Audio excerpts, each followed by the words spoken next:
This is the Powell Movement.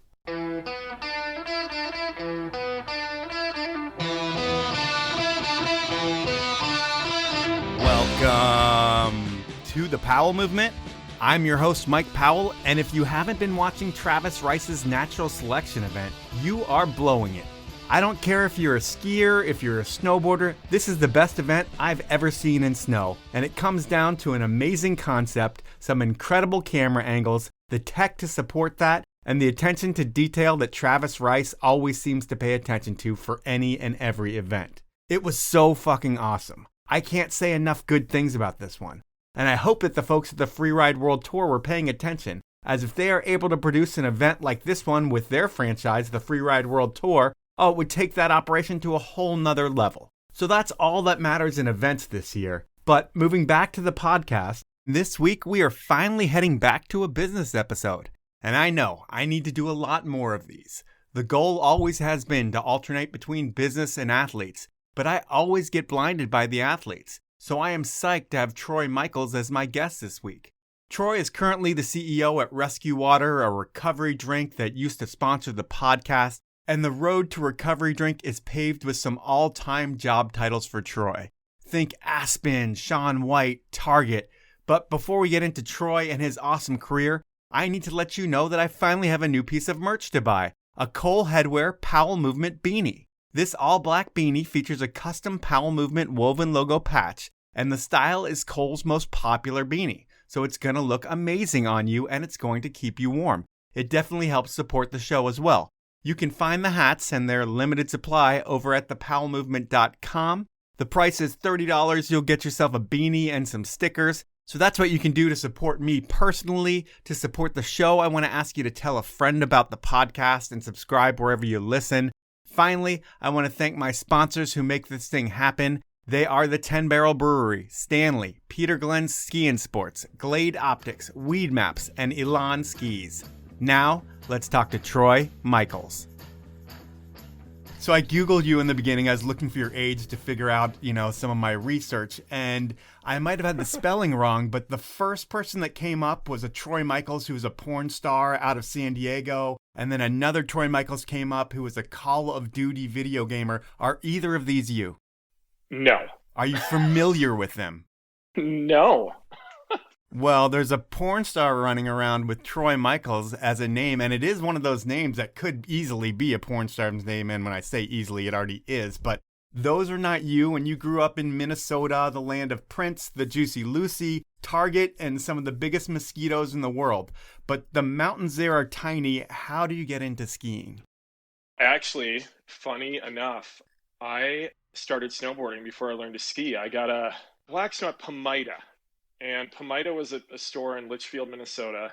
I have a photo with this snowboard. I'm wearing a Lance Mountain Powell and Peralta t-shirt, and I have the full skater cut from whatever year it was. I think I was in kindergarten or first grade. I remember in second grade, we went on a field trip to Powder Ridge from my Catholic school in my hometown of Litchfield. And I got in trouble because I wouldn't ski.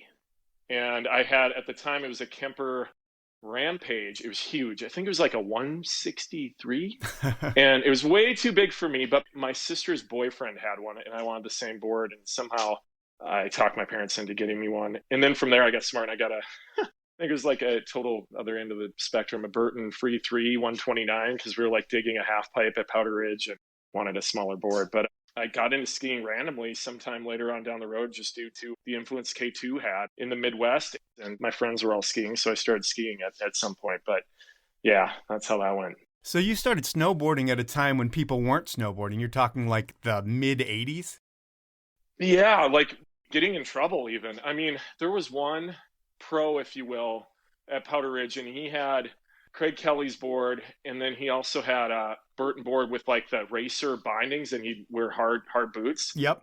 And that was kind of the guy, and he did help Powder Ridge blow snow the right feet apart, if you will, and then brought shovels for all of us, and we did transitions. And gosh, do we even have to hike up there? I don't even know if we could take the chairlift up then. I feel like we had to hike up for the contest, and we couldn't even ride up the chairlift. Totally early. And a thing with you in early board sports is that you grew up having ramps in your backyard. And did you have mini ramps or half pipes and your parents were totally supportive of the shit you wanted to do? Yeah, so somehow I was into skating. And I don't know how in Litchfield, Minnesota, other than the magazines were at a store somewhere. And I think, was it CCS? The mail order, yeah. Yeah, we had that somehow. And it was probably my older brother, Jason, who stumbled upon that somehow. So I was into skating, and man, Rad had an influence on it for sure. I remember my brother had like a Raleigh BMX bike, and we had a gravel driveway, but we had a cement sidewalk. I was into skating. He was into BMX bike, and we built a quarter pipe and we painted Rad on it, just like the movie. Mm-hmm. And then it transitioned into like little mini ramps that we built. And to be honest, what happened was we were gone one weekend and we built a really crappy, like what we thought was a vert ramp. It was probably 6 to 9 feet though. It was tiny and horrible. And some kids brought their sledgehammers and axes over, and we returned home and it was destroyed. Oh, man. And so then in 4th grade, we had a random carpenter build a mini ramp. I still have the form my dad had kids sign. I actually found it recently when we moved to Vermont, but like that waiver that you had to sign when he showed up. And yeah, we were into skating for sure, and that led into snowboarding and being on snow. And now you got me. I don't know where the skating influence really came from there in, that small town in Litchfield, Minnesota. Well, you have an older brother, and I'm sure it comes from that. I mean, whatever he's doing, you're going to do. Dude, he was rollerblading. I didn't want to say that, but he was. Rollerblade is out in Minnesota, but this is before. It was like he had Bauer skates with the orange wheels literally put onto his hockey skates at some shop in Hutchinson, Minnesota, and they're all into like roller hockey. They did start like trying to hit jumps and stuff, and it somehow grew out of there, I'm sure, from his influence. So it grows out of your brother's influence, but the thing is, you guys get into snowboarding first, which is crazy because snowboarding is nowhere. You can't really go up the lifts, and it's almost a hassle to do, but you can go ski anywhere. And as snowboarding is starting to build and get cool is when you make the switch over to skiing, which is weird because most people don't go from the thing that's underground and uncool. When it starts blossoming, they don't just leave and go to the mainstream thing that people are hating on. But that's what you do. And you say it's K2 and the influence they had in the Midwest. What does that even mean? Is like the rep in the Midwest great and you see him everywhere? Is that what happens? You nailed it, man. And bless his heart, he's no longer with us. But Roger Whiskey had Minnesota for sure, and most of the Midwest is the K2 rep. And there's this shop called Fitch. And we couldn't get snowboards anywhere, but K2 is so cool. And I remember seeing Plake's Mohawk, and how ironic. If you fast forward, I never would have imagined getting to know some of these folks. But yeah, I walked into Fitzharris, saw they had that Blake and Mayer poster up, when they're still on the TLCs and stuff. And the extremely different one? Yeah. So this is well prior to Mosley in 98 and all that. But I think that just grabbed me. And before I knew it, I remember having the posters on the wall and just into that vibe. It was inspiring. It was special. What K2 did was truly special. I agree. It was Americana. It created a feeling and a vibe that really nowhere else in skiing had, and it was also on the snowboard side as well. But how does a brand who makes both products make you want to switch over to skiing? Because like snowboarding is right about that point starting to get really cool. It was, and I remember dreaming going to Park West, Utah, which is now, I think, the Canyons, right there by Park City, and they were fully into snowboarding. But skiing was accepted, and quite honestly, on that hill, I wanted to do something different. So, got some K2s and went out there, and I remember like trying to huck flips right away and just wanting to be like the other guy at the time was Schmidt. And my good buddy Buck, who was the best man in wedding and grew up with, now is at Aspen Snowmass and oversees all the sponsors and events there. And he was probably more into Schmidt at the time. We're in the Steep Tech stuff, and I was probably more into Plake. And we had a good fun thing going on out on that hill at Powder Ridge, which I believe the phone number is 1-800-348-7734, if I remember the snow line right. So skiing is changing when you're in high school. I mean, the twin tip movement is starting in skiing. I'm sure you're seeing that. So it's got a snowboard influence, but a lot of stuff's happening in the ski world. And is that when you start making the shift? Is twin tips come out like pretty soon after that? Yeah, I think it was the SLC era, just prior to the K2-4. That's when the shift occurred. Pre-Canadian Air Force and pre-98, Mosley, there was some things going on in skiing that were just, it gave you something to look towards. At least in Minnesota, it was reaching us where the other influences weren't, and they weren't viewed as positive yet, that's for sure. Like you were kind of a punk, just like you were if you were skateboarding.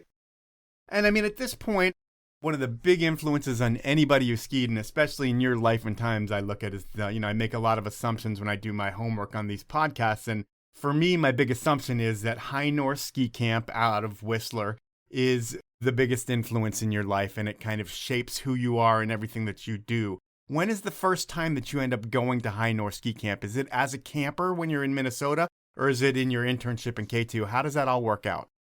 I am freshly out of bailing from this military prep school, and I'm working building grain bins.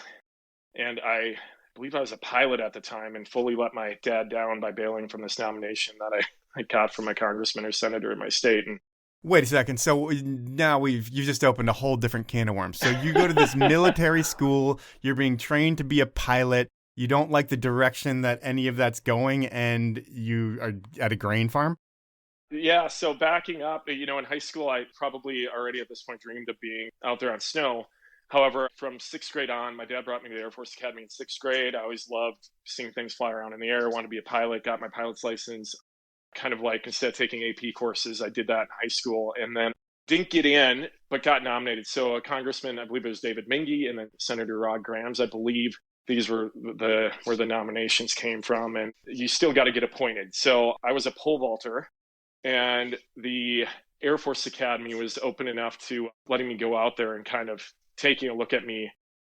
And they kind of opened the door to going through this Falcon Foundation program, I believe, that sent me to a military prep school with 30 guys and girls from Annapolis, the Naval Academy, and 30 from West Point, New York, and 30 from the Air Force Academy. And got there, met some awesome people, and it just wasn't for me. And I literally at that point was dreaming of being in Whistler. So bailed, and Dad wanted to kill me, but ended up back in Minnesota, University of Minnesota Duluth, Spirit Mountain. Was out there on the hill as much as I could be for a semester. And then back in Minnesota, after that semester, going into the spring, summer job, building grain bins, steel grain bins. And High North was full, but I still submitted to get in, however that worked. And I remember I was down at the University of Minnesota on a weekend. I was out with friends the night before, an early morning call, which was probably only 9 a.m. or something, but was from Szochs. And he's like, "Hey, there's a spot. Do you want it?" And I'm like, "Wait, who is this?" And he's like, "Hey, Troy, Szochs." I'm like, "Can I call you back?" And he's like, "Yeah, sure." I think I got off the phone with him. I called him back. I'm like, "Is this for real?" He validated it. And the next thing I knew, I was in the Vancouver airport, and Mittendorfer and Lubeck were the ones picking up the campers down at the airport. And I was being shuttled up to High North. So your parents had expected you to go to college and be this regular kid, and you start doing that. They actually wanted you to be a military guy, but you realized you weren't ready to go kill people and do that kind of stuff. So you get this call from Szochs, you go to camp as a camper, and then you go there, and it's early on in the High North days, I feel like late 90s. Yeah. There's probably 20 kids that are at camp, all of them who will probably have careers in the ski industry at this point. And when you go to High North, is this where you realize that, hey, I don't maybe even need to do this whole college thing. I am going to immerse myself in the ski industry after just a week at camp? Do you realize that you're the kind of go-getter who can make the connections and make shit happen in the ski world for you? More or less, yeah. It was summer of 99, and I was like, look, if I work half as hard at anything, half as hard as I was going this other path, especially something that I'm passionate about, I'm going to be fine. And the idea of the military was security. It provided a secure path, which my parents were so smart to kind of instill in me, but it wasn't for me. In this, I was like, I will literally wouldn't sleep. I would enjoy every minute out there by being up pretty late. And then the first one at the lift at 7 a.m. to carry a generator up the mountain for Szochs and Atkinson and Lubeck and JF and JP and all the coaches, Seth at times, and just wanted to be a part of it. And Mike Goot had a huge influence, one of the coolest guys I'd ever met in my life at that point, for sure. And he kind of took me under his wing, and I started doing the K2 demos at the camp. Well, no, first I'm a camper, right? I flew home from being a camper, and there's another story of a Shane call. I was at this place called the Apple River, hanging out for the weekend, floating down the river on inner tubes. Got back to a tent, and I had a message on my cell phone from a 604, and it was him. He was telling me to come back and be a digger. And then that's when I met Goot and started doing the demos for K2 up there on the glacier. and then ultimately met Zerenner and kind of ended up staying there all summer and working. And it transitioned into this opportunity of doors opening just from being positive and working hard and being psyched. So you're able to do that full summer. Do you head back to Minnesota and just stay in touch with all the people at K2 and like, hey, if you have anything, I'm ready. If you have anything, I'm ready. And they're like, you know what? We got an internship for you, Troy. Why don't you move out here to Seattle and you become the intern? Is that kind of how that works? Yeah. Zerenner came up one weekend to meet up with Goot. I think they're in the process of trying to get him out of SoCal up to Vashon Island into the headquarters. And I met Z one weekend at High North. And then, yes, I was back. And I got a call from, I think it was probably Zerenner. And the next thing I knew, I was moving out to Seattle in my Chevy S10, my buddy Monty riding with me for the drive and trying to figure out where I was going to live in Seattle and intern at K2. And the beauty of when you get to K2, especially just that brand, is, they're the American ski brand. It's all red, white, blue, and fucking awesome at that point. And they're at the forefront of everything in skiing. And as an intern or an employee at that company, you could pretty much do as little or as much as you wanted, it seemed like. I mean, describe K2 and its place in the industry when you got there. It was the end all be all, I don't know how you could have a cooler brand at that point, especially an American brand. And to this day, it's tough to pinpoint one that had a feeling like they had at that time, especially with the cast of characters they had. But walking through those doors each day, it was like, you felt like you were a part of something just historic. Hallowed halls, for sure. I definitely felt like that every time I walked in that building. And it was a really cool brand. Like you said, I'm sure you grew up doodling the logos and always wanted to be a part of the brand.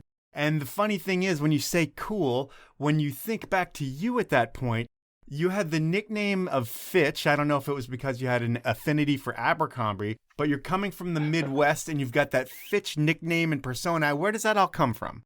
Well, it came from Zerenner or Goot. And I think it was because the photo, I basically, for a tour where Atkinson played a K2 thing for the Midwest for Roger Whiskey's territory, they brought the guys back on the Feed Your Need tour, I think it was, sponsored by Red Hook Beer with the tour bus and Ben Sheik, and it was Willie Nelson's bus and da-da-da-da.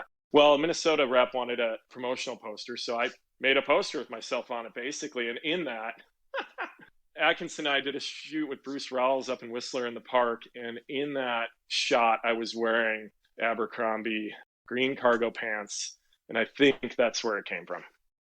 And do you get clowned forever for making your own poster? Because that is a story that will never die in the K2 history. I mean, they might not know it now. But Troy Michels, the intern who had his own card with flames on it and his own poster, totally different than anything else the brand had, was just like an iconic thing, and just you could run with whatever you wanted to do being a K2 employee at that point. Did you hear a lot of shit for that?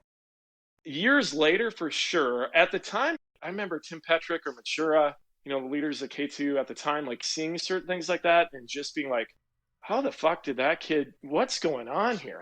Yep. And I still have that card, by the way, in a safe somewhere. But, I was going to run through walls to do whatever I could to uplift and better that brand. And that with the poster thing, to me, I was tasked with doing it. And the thing that I feel bad about with that actually was it's probably the worst photo of Blake that he's ever had on a poster. It was horrible. Years later, I look back on that, I'm like, what was I thinking? The other part of it was just like, whatever. I didn't know any better. I was just having fun. And the Midwest rep was like, throw a poster on it. We're actually in Winthrop, Washington at the K2 sales meeting. That's where it came from, this sales meeting. The rep's like, hey, you got to make a poster for this thing. And I went back to Vashon Island after that weekend and I started figuring it out.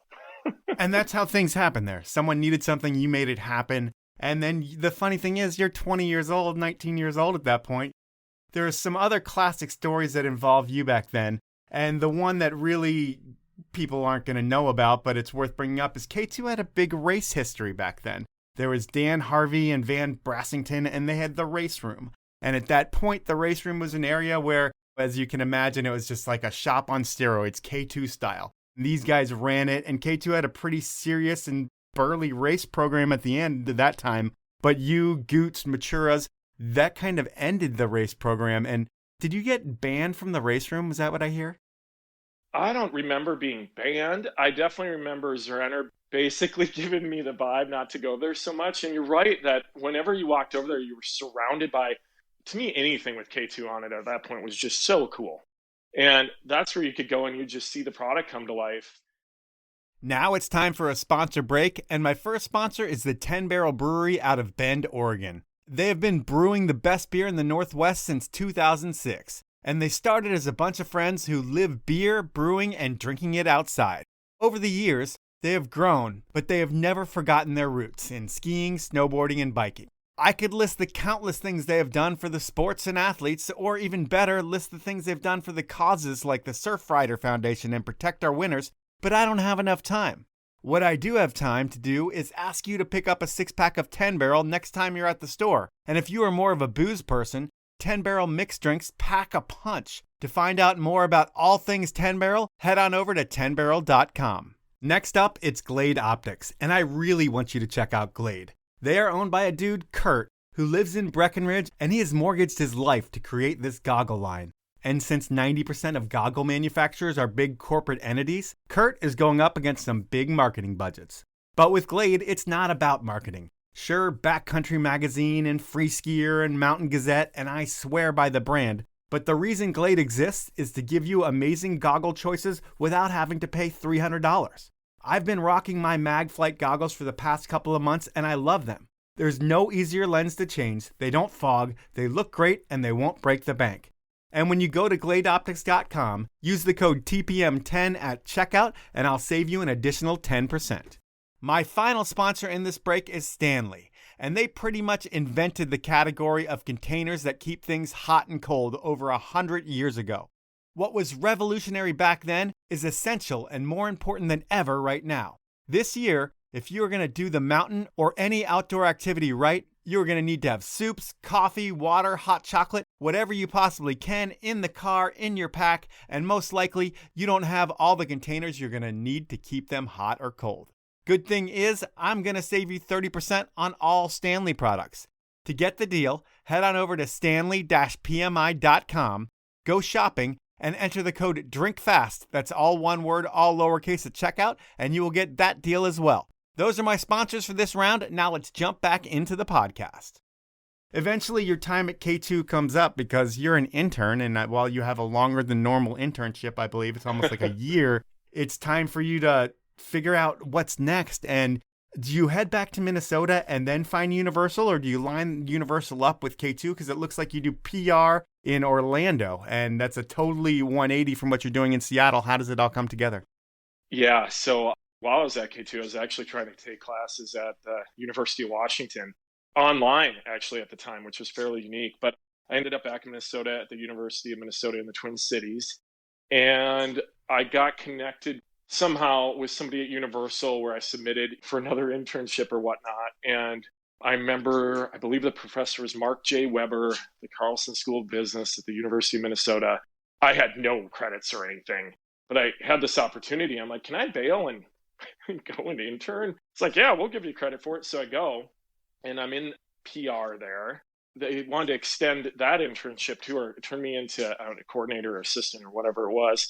I had to reach back out to him and ask if it was okay before I went to my dad and been like, okay, again, I'm going to not go back to school. I'm going to stay working. And this professor was like, we have people graduating from this Carlson School of Business, if you will, and you're not even accepted into it yet. And you're getting internships and now a job that our students aren't always getting. So stay. And I had it in writing. I had an email from him. So that kind of thwarted my father. He's like, okay. And then it brings it back to Whistler because Susan Darch, who I met, she was running PR for Whistler Blackcomb, and her and David Perry were brought down to Aspen Snowmass to mix the fur coats with the youth again. I was sitting in Orlando and I got a call from somebody from Whistler to go to Aspen, which was like, what? And you're like 21 at this point? Yeah, I was 21 because I was old enough to go out in Orlando. And I didn't know what to think other than I'm going to do this. It's a dream job for you, like an absolute dream job. Yeah, I remember everything about, not everything, but most of the conversation. And it was like, look, we want somebody to help us mix the fur coats with the youth again. We're going to pay you $27,500 to come to Aspen, live in employee housing, which we'll hopefully be able to help you out with, and build rapport with the athletes and help the event team strategize ways to bring the Aspen Snowmass brand to life and to align with our resort partners in a way that's going to create a vibe like Whistler had done. And I think at the time Mammoth was well on their way to doing, or had already done that as well.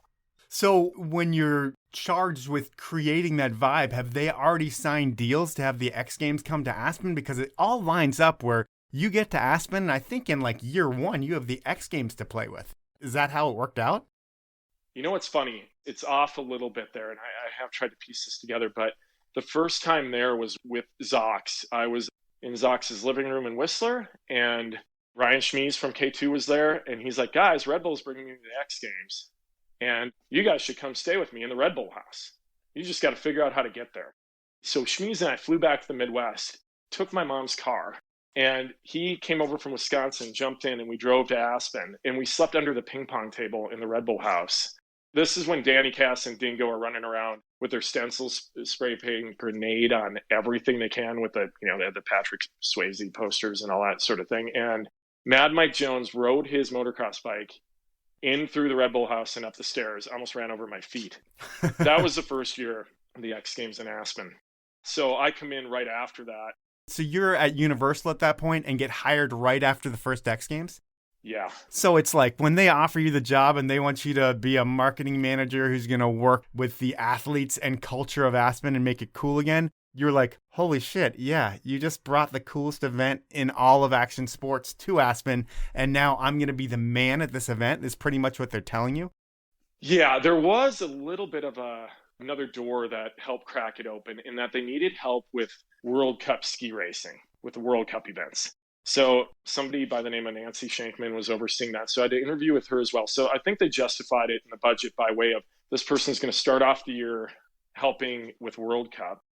And Nancy's amazing, an amazing mentor and whatnot. But that was over Thanksgiving. And then he'll go into the year helping Susan Darch in PR and John Rigney, who's overseeing getting the X Games there, the event relationships, sponsorships, and all that sort of thing. And then, I was kind of positioned between events and public relations for the resort to really work with the team that they had in place of local athletes, and also kind of have somebody that had relationships with others, from that Glacier and Whistler, to, I wouldn't necessarily say court them to want to move there, but to have it be known that, hey, coming here, you're going to be welcomed, and we're going to do some cool stuff, and hopefully we'll get more athletes to come here and be a part of it through different moments and occasions throughout the year. I would think all that becomes easy with the X Games, because as long as you create that welcoming attitude and the brands start coming in and creating that hospitality where for 2 weeks of the year, everybody wants to be in Aspen, and leading up to those 2 weeks of the year, you are the man in the industry of people trying to find out shit. They want to know what they can do here in Aspen or there in Aspen. They're going to call you. Anybody who needs a lift ticket, they're going to call you as well. So it's like the first time you've really got the keys to a marketing property, and the property is Aspen, which is just incredible. And is there a lot of learning going on when you're like a 21-year-old trying to figure this shit out? Definitely. The approach versus a K2 or even a Universal, where it was a little bit different. To me, at times, I remember it being really frustrating, because I'm going, you guys, you're sitting here in the coolest place in the world, and there's so much we can be doing. And then you realize, well, there's a lot of people that come to a resort like Aspen Snowmass that aren't interested in what somebody like I, at my age at the time, was interested in, what have you. And you have to balance all that. But they certainly did an amazing job in doing that. And the X Games did not hurt. And it put it on the map with those brands that weren't just the Audis of the world, right? They were the Red Bulls and Oakleys at the time. Those were kind of leading brands, spending money on and off snow and bringing things to life that were deemed cool, right? So that definitely helped. In working with all these brands, is it something where, the Target connection, do they come to the X Games one year, see the vibe and the people in Aspen and say, like, this is who we want to cater to? And then you being their point person in Aspen and being from the cities where they're from, is that how you guys create a fast friendship, and like it's only a matter of time before you start working for them? Somewhat. There's a lot that went on here leading up to this, but you're only with Aspen for 2 years, it seems like.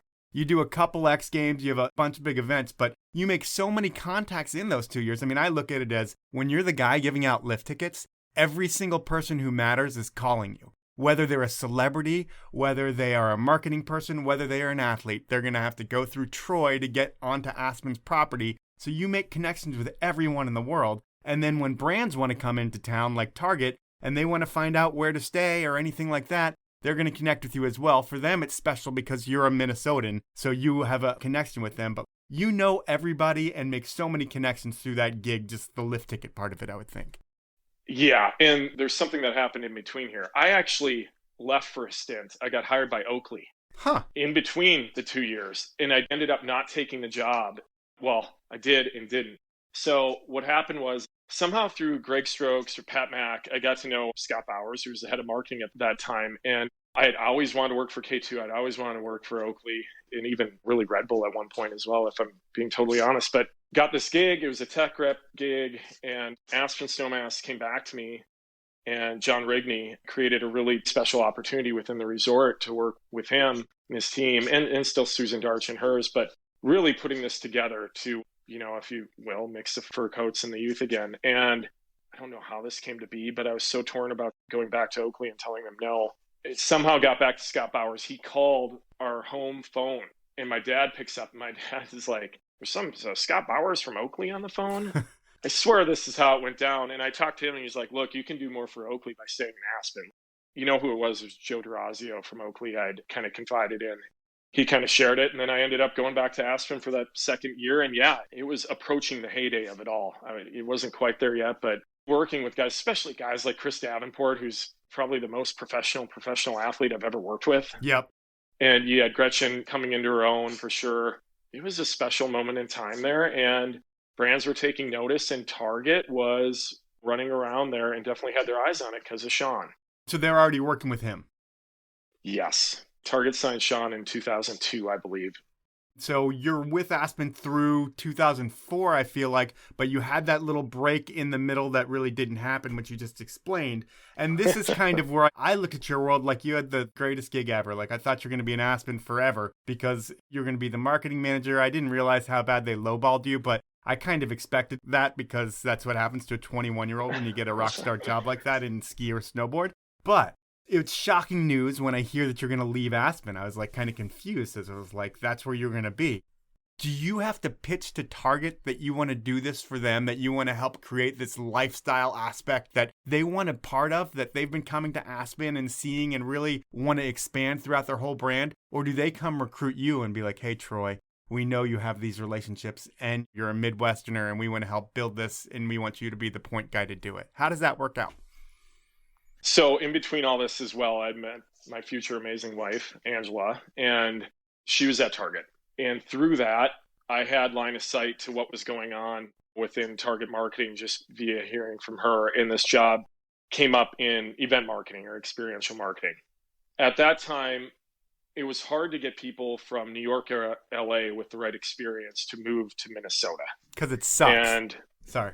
It gets pretty cold, but Minnesota's really come into its own as of late, I would say, and it is pretty awesome. But I had the right experience. And this was a job that everybody within Target kind of wanted to get into that area, to work with the brand. And at the end of the day, bring to life amazing work around the brand. I flew back and forth 4 times, I believe. Didn't say anything to her. And little did she know she was helping me pick out my interview outfits when we were going to the mall, and she didn't even know I was interviewing. Ultimately, they offered me this position, and it was in event marketing, and I didn't want to leave Aspen, but I knew Target had an amazing brand with massive potential and that I had to take it very seriously. And, ultimately I made the leap and got in there. And gosh, within the first several months, it was way more corporate than I was used to and way more corporate than I liked. But there were amazing people there. And, it was an awesome moment in time with the brand. So that said, I saw that Target had a really unique opportunity to create an aspirational feeling around the brand, you could say, by approaching marketing a little bit differently. And quite honestly, I was like, look, it's going to be hard to outspend a Walmart on media buys, right? Yep. We can work kind of on the ground level a little bit differently that will create something very powerful that people will want to be a part of with this bullseye. That's kind of how it all started with lifestyle marketing. Yeah, the funny thing is Target is a brand that sells everything to everyone.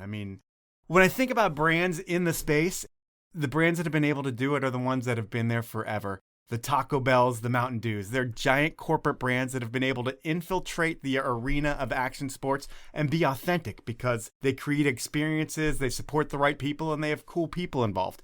Target is going to try to buy their way into that in the early 2000s. And like you say, they're never going to be able to outspend Walmart, but by being able to buy cool, because that's what we're doing. I mean, Target is no different than Walmart. They sell the same shit that Walmart does to people. Target's just a little bit classier in the way they do it, and now you're going to make them even cooler because you're going to be like, hey, we're Shaun White, we're this, we're that, or these experiences. And is that the whole strategy? Is like not even the Mac versus PC, because it's going to be like the Mac versus trash almost. Decent analogy. I would say the goal, at least for myself and the team, was to be relevant. We weren't trying to be cool. And we kind of understood that we weren't going to be an endemic brand. We weren't. However, if we approached these worlds, not only action sports, but just entertainment overall and even fashion and what have you, we could be viewed differently by the masses and hopefully simply appreciated more by the masses. So if anything, it was just a traditional, respectful approach that revolved around relationships. And rather than marketing at people, marketing with them by, creating together and supporting influencers, if you will, with their passions and ultimately what they deem is the inherent progression around what is important to them and how they want to bring it to life. And hopefully we can find ways to help them do that. That was the approach. And when you come in with this, knowing that to do this, you're going to have to spend a lot, you need kind of a blank checkbook to do some really cool stuff that looks like it's nice to have, but there's really a calculated thing behind all of it. Was it appreciated internally right away, or does it take a few years for people to be like, oh, that's what that's all about, it's working now? Yeah, it took about 4 years. So, are people questioning it the whole time? Like, why are we doing this? What's this big line item? These athletes, like, they don't even endorse any of our products. In fact, they work for competitors. And do they eventually get it? And the bean counters are finally like, okay, now we get it. Now 30% of people that weren't shopping are now shopping here because of this. Yeah, everyone at Target, for the most part, understood the athletes because, Target had a history of extending their brand, the bullseye, in what is called an out-of-home way, which is billboards, in surprising, kind of unexpected ways, right? So it wasn't necessarily shocking internally at Target to see the bullseye on Shaun White's helmet or skateboard or snowboard, right? Like that was actually a really smart out-of-home strategy by taking the brand away from traditional media, if you will, and getting a little bit more creative, right? It was like a wink. Well, where it was a little bit more, how to say this, it kind of took some time, was working internally with the teams on the process and procedure around how the work is brought to life, how the team would be able to carry itself internally and externally, and really trying to work in the way endemic brands would work when you're a massive corporation. And this is where Target's so awesome. Like the leadership at Target fully got it. There wasn't a problem there, all the way up to the top, fully got it. It was getting the teams internally to understand, wow, if anything, this is awesome. And if it was hard at the beginning or somewhat questioned at the beginning, at the end, I'd say for the most part, it was the total opposite in that there were team members that were proud to work at Target because Target had the foresight and understanding to work in a more innovative way, if you will, where the area was kind of celebrated. It's time for my final sponsor break, and Peter Glenn Ski and Sports has over 60 years of experience selling snow sports and outdoor gear as America's favorite family-owned brick-and-mortar specialty shop. And for the past 20-plus years, they've been selling online at peterglenn.com. And when you go to the site, Peter Glenn wants you to have the best experience possible, which is why they partnered up with Olympic gold medalist Johnny Mosley and appointed him as their chief testing officer.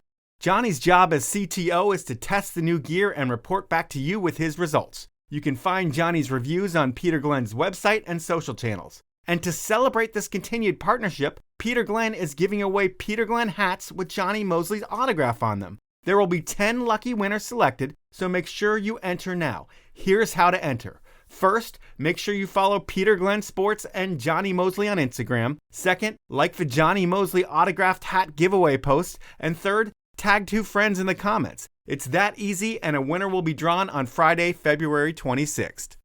My final sponsor is Elan Skis, and they have been building a cult following in the States for a few years now. Why? Because their skis are better than everyone else's. And believe me, I worked at a ski manufacturer for 16 years. I know what a quality product looks like when it comes out of the factory, and you aren't going to get any better quality than you're going to find with your Elan skis. And that's just the craftsmanship. They ski even better. They're rock solid underfoot at the highest of speeds, yet still lightweight, and there's no chatter at all. And in just a few months, I can feel my skiing getting better. And that's no joke. You will feel the same thing.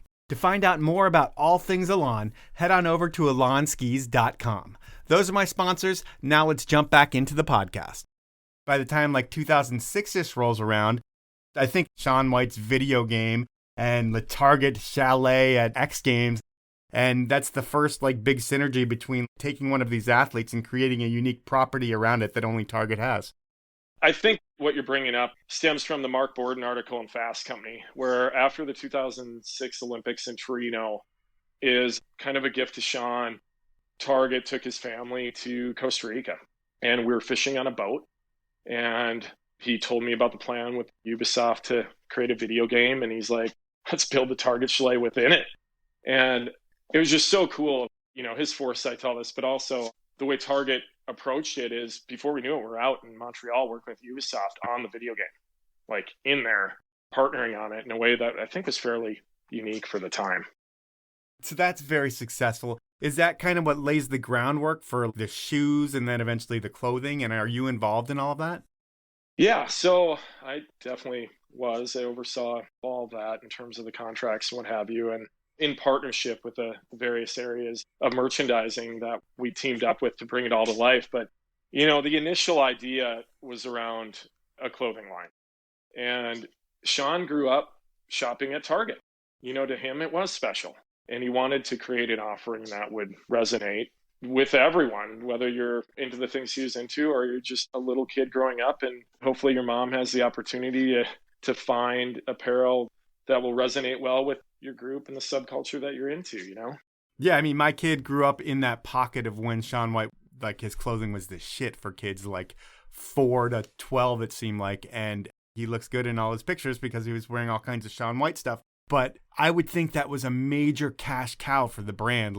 What seemed to be a marketing property that was going to bring a new consumer to Target turned into this thing where it was holy shit, we have 300 SKUs now, and this is becoming our own little division within the store.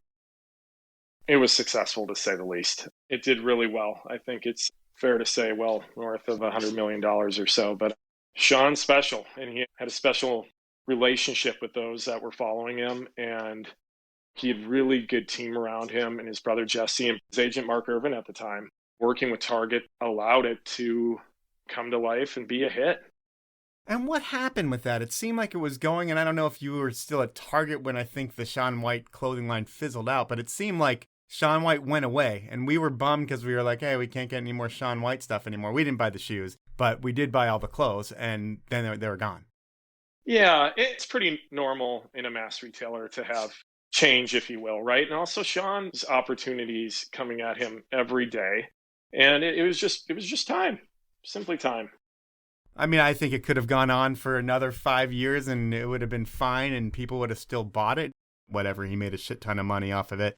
But when I look at your career and I think of what it was all about in terms of the highlights that I've seen, it was all about hospitality. I mean, I've been involved in some hospitality in my lifetime. I sold some stuff for Oakley at their safe houses. And Oakley liked to create a place where athletes could get away from the madness of the Olympics and the marketing, and they could chill, be by themselves, and be marketed to all at the same time in just a different way. And that seems like that's the approach that you've had towards all the things that you've done, Target and Resqwater. It's all been about the VIP experience of chefs, massages, music, and you have the brand influencers and the most important athletes in the world at all your events and activations. And X Games is really where I've seen it firsthand. But when you think of your X Games house and what it was at its best, describe that to us, what it was your favorite year. We're talking only Target Chalet? Well, no, fine, because you've had so many different things. I know the Target Chalet, and there was a band area, there were chefs, you had to have a medallion to go in, but it sounds like that might not be the coolest place, because if you're only Target Chalet. So what's the coolest Target activation that you've been proud to put together? By far, the work at Target House at St. Jude's Children's Research Hospital. Through our partners back in that era, we were able to do some amazing work down there and impact people that were going through the fight of their life. And again, it goes back to Shaun. And at the time, I believe we were working with Tiger Woods down there as well through our community relations team. But Shaun made a whole game room down there for the kids. And this is a home away from home for 98 patients and their families being treated at St. Jude. I think it's 98 two-bedroom units at the Target House down there. And you walk into there and you spend time with the kids being treated and helping them smile during the days they're trying to tackle. That was the most special thing that we worked on, I'd say. I can imagine. I mean, people that are dying of cancer and their families and its kids, that's going to be the most appreciated for sure. The other ones are ones that the people don't appreciate at all because they're used to everything being perfect around them at all times. You have to be extra extravagant to those people because they don't expect to have their minds blown because they're super rich and they always have all the best stuff. What's the most extravagant, craziest experience you've built? Given I get the St. Jude's has the most meaning. God darn it, when you added you've built, because there are some things that I got to be a part of due to friends in the industry, especially friends at other brands like the Red Bull MotoGP, back in the day that were just over the top in terms of helicopters and Brad Pitt, Michael Jordan, all sorts of things, thanks to guys like Jim Gunning and Styx. And I don't know if extravagant. What's the baller's ass shit that you've put together and been a part of? You've had so many experiences. You know what? Probably Rescue House at Coachella, simply because it was just natural how it all came together. When you have people there from bands like Linkin Park and Avenged Sevenfold and Mice and Men and Wayne Cohn from the Flaming Lips to Sheckler, Tall Cooperman, Brody.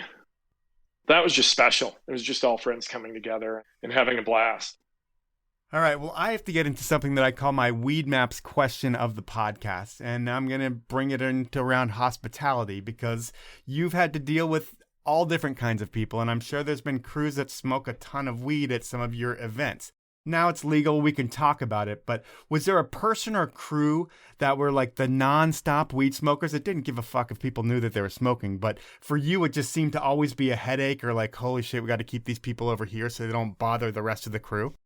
Not necessarily, but kind of. A couple things come to mind. Two of them involve Snoop Dogg. You know what? One, I have to be honest, I wasn't in the room, but I was there that day, and he was meeting with our entertainment buyers, if you will. And team kind of rolled in smelling of the ganja a little bit.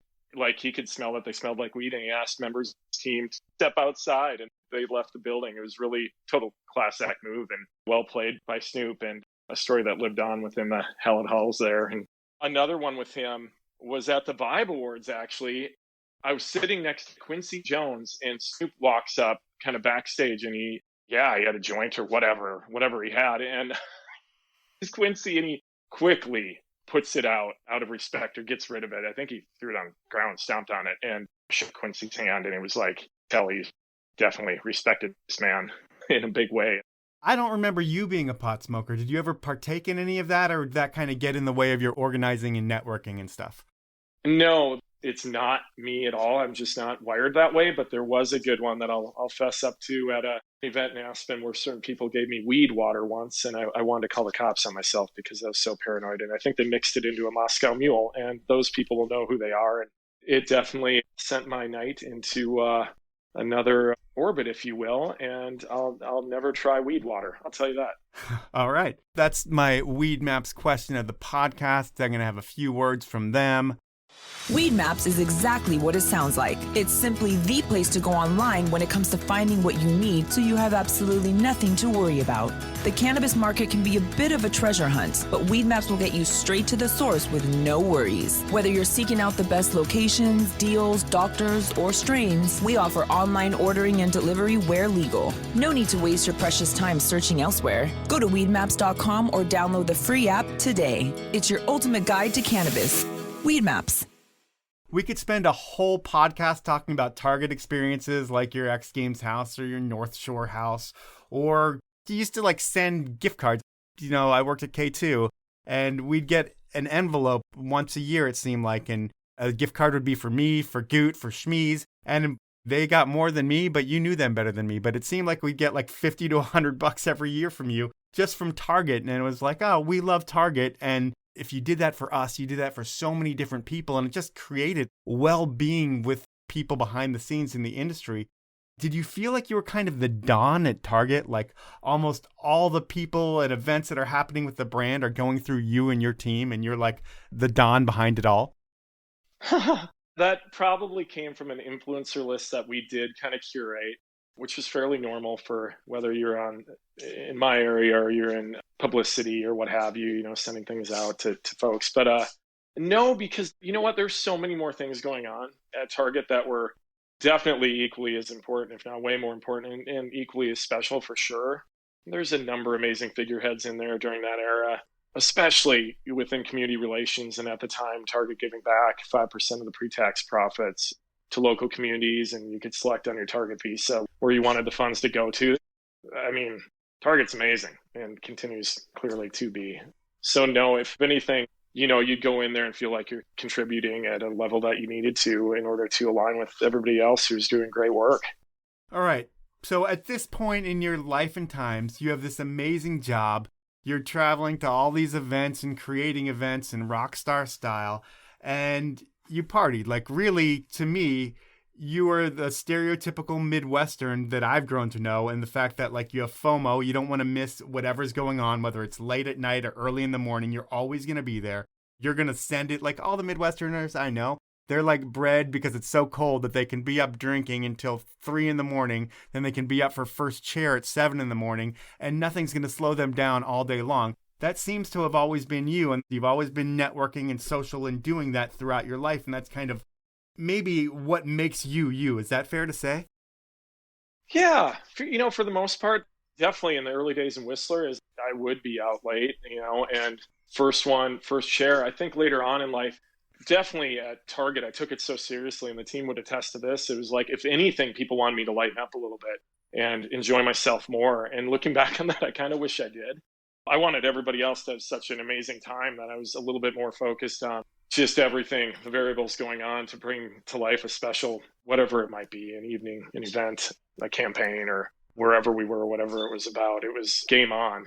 I'm not afraid of operating on little to no sleep, that's for sure. So partying's part of what you do, and partying is kind of what paves the way to your next part of life, I feel like, because one night you're out boozing and you're slipped this mystery drink and you're told that you're going to feel great in the morning if you drink this while you're drinking. You wake up the next morning, you feel so great that you're like, holy shit, this is life-changing. I could quit my job at Target and be part of this for the rest of my life. And that's kind of where you are now. Yeah, it definitely came about in a little bit different fashion than that, in terms of a good friend and advisor who helped me build out the business model for the lifestyle marketing area at Target.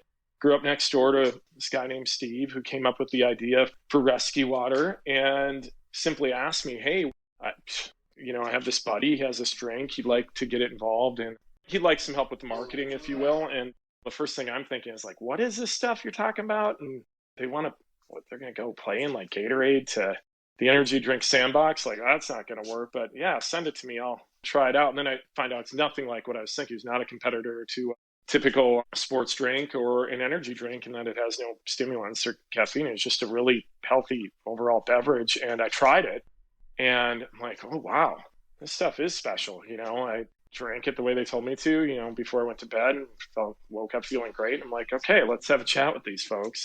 And did, and was there for them in any way, because this guy was a good friend, and basically said, whatever you need help on, I'm happy to advise, from afar. Okay. We're not going to talk too much about Resqwater. I will say that it's a brand that's still growing. It's in a space, I feel like, that gets more crowded, but you've kind of got an established look and you've been doing it for a while, and the product really works. Back when you started, you had things like the Rescue House at Coachella, and it's got to be an interesting thing for a marketer who is used to spending Target money to step into a marketing realm of Resqwater, where eventually I think you buy into the brand and now you're an owner of this brand. When you're spending every penny that is your own pennies compared to when you're spending Target money, it's got to be just a totally different ballgame. Although you did start doing what you were doing at Target, Has that kind of shifted as our world's evolved into like a DTC world?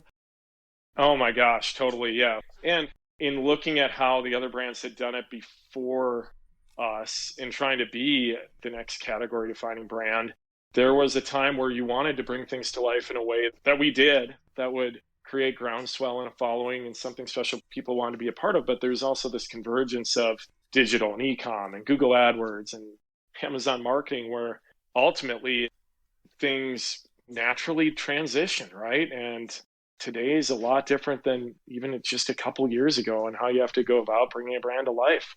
I mean, everything's totally changed. And yeah, you can't even do those events that you used to do anymore. But we are not going to make this a big brand commercial. I will say Resqwater works. You can listen to my ads because they were a big sponsor back in the day when they probably shouldn't have been sponsoring my podcast because they're still a growing brand. Troy loves what I'm doing. And people at Resqwater, I think, had to tell him, hey, Troy, we really can't afford to be sponsoring this podcast when it doesn't align with everything that we should be doing. So you guys left, but you sponsored me for like a year and a half, and I was very appreciative. But regardless, what I want to talk about now is something called inappropriate questions. And this part is usually really exciting for me because I get to get a friend of yours and ours to ask an inappropriate question. And unfortunately, I happen to ask one of my more unreliable friends to ask you 3 inappropriate questions, and go figure, he did not come through. I'm not going to throw him under the bus any more than that because I'm a little bit frustrated, but either way, I'm going to be asking you the inappropriate questions for this podcast, and I am the person that you know that's going to ask them, so I'm going to jump into my first inappropriate question. I'm going to make them easy but interesting at the same time because you have been a little guarded on your answers. I feel like you're media trained. You probably are. But the first one's going to be a 2-parter. First, what is the craziest, most extravagant dinner experience that you've been to over your career with any brand anywhere? Wow. You know what? We didn't really do the dinner things too often. We definitely had expensive or not so inexpensive activations or events, if you will, that included, food involved. But there's some memories that kind of stand out that were very unique. And, one was my dad was actually with me. We were eating with Tiger, and Elin was there, his wife, and his mom was actually there too. She wasn't like with us, but Derek Jeter walks up and then pulls up a chair, and my dad's sitting there like, what in the world is going on? And it was an all-time experience in that, service at a whole nother level. And, kind of from the industry, Simon had a really amazing birthday party once in Vegas that all the sponsors went in on, several $1,000s, I'm sure. And, Shaun White's really stands out in that. I'll never forget Vegas, 9 Steakhouse, I believe, in the Palms. And I'll never forget Tony Hawk's face when he saw the bill and one of Shaun's sponsors stepping up to pay for it, not asking anyone else. We didn't chip in at all. It was over $25,000, and Shaun had some great sponsors besides Target. I'll say that. That says enough right there. My second question is going to be, you've seen people do all kinds of things to either get into your houses or to hang with people that you're with, or what's the wildest thing you've seen a girl or guy do to gain admission, acceptance, whatever, just to be able to hang? Oh, geez. Walk a mile through waist deep snow and try to sneak onto grounds, or break down a door at the Hollywood Roosevelt. That happened? Close. Yeah. There's attempts too, for sure. All right. Let's go with my final inappropriate question. You've had to deal with a lot of talented people over the years, and some people are really easy to work with. Some people aren't easy to work with. Who is the most difficult person that you've ever had to work with, or difficult crew, or just who made things not easy for you? And I know you're probably not going to share anything because you haven't shared anything at all, but you don't really have to say their names, but at least tell the story and not tell their names. You know what? God, I honestly don't. Really difficult one. Really? No one's ever been difficult to work with me in my entire career. It's all been roses. Yeah, okay. I'm not going to throw anybody under the bus, but I'll say Hollywood entertainment agents can be challenging. Are they slimy? I don't know. Everybody's well-intentioned, but they have a way of working, and it's different. And this somebody that was working at a really high level with actors and what have you at the highest level, basically, and probably didn't want to be dealing with myself or my team. And we were in a conference room on a conference call, and I'll never forget the person saying, Troy, I'm not clear. I'm crystal clear. And if you don't want to get on the bus, I'm just going to go above you. And it's like, well, okay, you can go ahead and do that. It's not going to get you anywhere, and it's likely going to hurt your client. And he did. And the next thing I knew, I was getting a call from like somebody from the executive committee asking me who this person was and why they were reaching out. And, I explained the scenario. And next thing I heard was, well, I told him to go back to you. And unfortunately, their client let them go after that exchange, and we didn't hear back from him. All right, well, I think a lot of people would agree that that was a very elusive answer that might have said a little bit, but not enough to actually dig your teeth into, and that's fine. We'll leave it at that. Troy, I want to thank you for your friendship over the years. A little guarded here on this podcast, but that's quite all right. You've done so much over your career, and it's like you've made sure you didn't throw anybody under the bus or give any details out about too many people. But you did still share some stuff, and that's all that matters. The podcast is going to turn out great. I know you're concerned with how it's going to turn out, but you need not worry because it's going to be amazing, and I thank you for your time. Mike, hats off to you, man. So cool what you've created, and just always a big fan of cheering you on. Thank you so much for having me. So that was time with Troy Michels, and what a life he has led. He bypassed a lot of college with real-world experience, and it has paid off. I mean, I can't imagine the budgets Troy's had access to. And the way he spent? Well, sure, it was over the top, but that over-the-top mentality is what helped give Target, for lack of a better term, the cool image that the mass retailer created. Troy should be a lesson for everyone, that if you're passionate and you surround yourself with things you love, good shit will happen. I've always been a firm believer in that, and that has worked out for Troy. That's the podcast for this week. At this point, I want you to buy a beanie so you can stay warm and I can eat. I also want to ask you to rate and review me wherever you listen to the podcast. And as always, please support my amazing sponsors who make this thing happen. They're the 10 Barrel Brewery, Stanley, Peter Glenn Ski and Sports, Glade Optics, Weed Maps, and Elan Skis. Have a great week, everyone.